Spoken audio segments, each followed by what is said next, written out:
I'm standing on the toilet. I didn't say I was sitting on the toilet.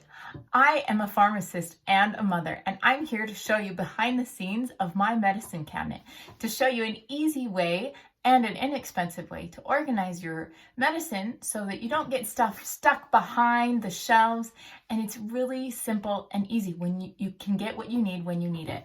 So let's go behind the doors.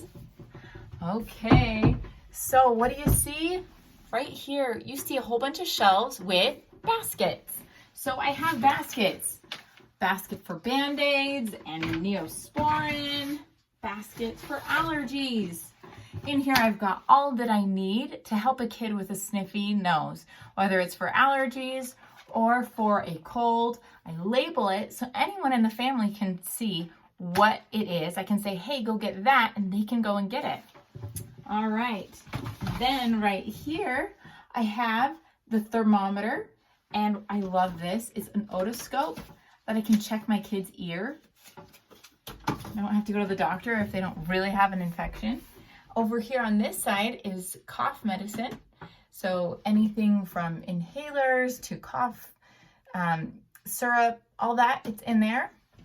And then up here is one that's labeled GI, and I've got everything from constipation to nausea, anything to do with the tummy, it's in that one. And then over here is for teeth. So if it has anything to do with teeth, from floss to toothpaste to fluoride tablets, they're all right there, easily accessible.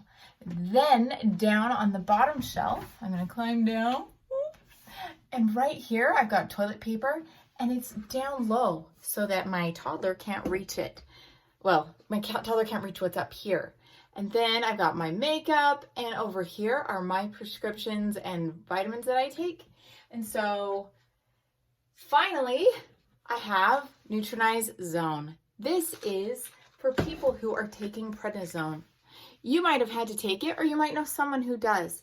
It's a common prescription drug that is often used, and people feel terrible on it. They have lots of side effects. So I created this to help people cope with the side effects of prednisone. Check it out at nutrinize.com. And signing off as Dr. Megan, the prednisone pharmacist.